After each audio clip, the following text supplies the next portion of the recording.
Harper Audio presents Checker and the Derailleurs by Lionel Shriver, read by Christopher Ragland. Well, I have tried to be meek, and I have tried to be mild, and I spat like a woman and sulked like a child, and I can still hear his laughter, and I can still hear his song. The man's too big, the man's too strong. Dire straits, the man's too strong, brothers in arms. Chapter 1. Blinded by the Light.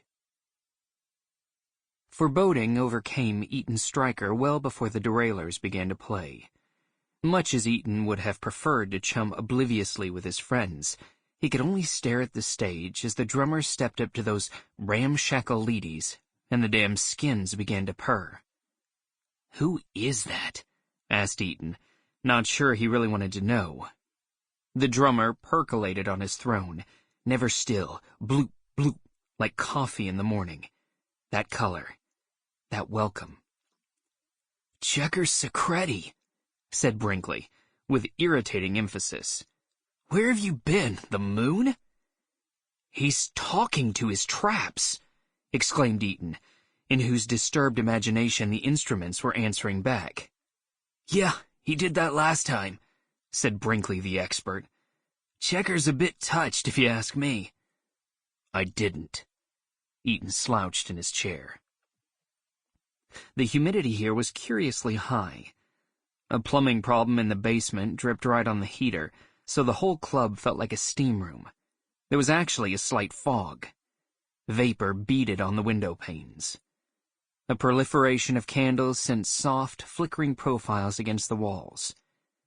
With its vastly unremarkable decor, Eaton couldn't explain the crawling effect of the place as he nestled down in the seductively comfortable chairs, taking deeper, slower breaths, and saying nicer things to his friends.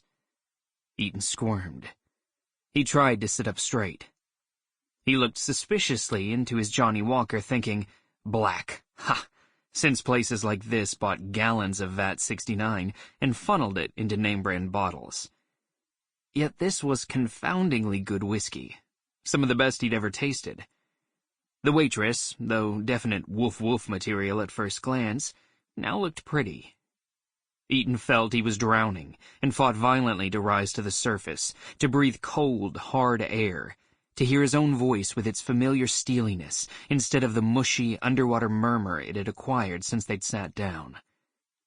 The drums sounded so eager, so excited. Checker laid a stick once, bip, on the snare and it jumped. So did Eaton. Every time a quick rat-tat rang through the room, the audience looked up. The waitress turned brightly to the stage. When Checker nudged the bass to adjust the blanket curled inside its shell, women at tables stroked their own hair. Men extended languorously into the aisles. The beater sent a shudder through the length of Eaton's body. Eaton had been taking drum lessons from an expensive instructor in Manhattan since he was 7, and though he hardly ever heard a song that was fully to his liking, when that rare riff floated over the airways a cut above the ordinary fill, he took notice. Eaton was a snob and would admit it to anyone, but in some ways he really was better than these people, rightfully not at home in provincial Astoria. He was bright. He had an uncanny sense of other people, even if it was largely for their failings, and he knew excellence. So while somewhere in the boy's mind he was aware that he didn't hear it when he himself played, he was hearing it now. The first phrase rose and fell like a breath.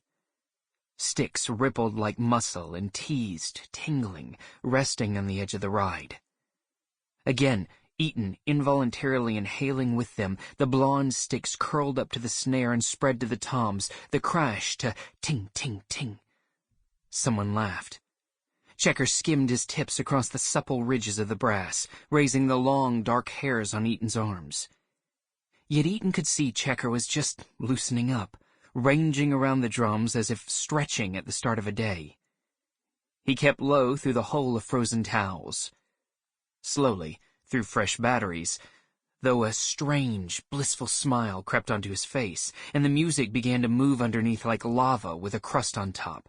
The cooler surface would crack in places, show red, let out steam. All at once the music would... Sample complete. Ready to continue?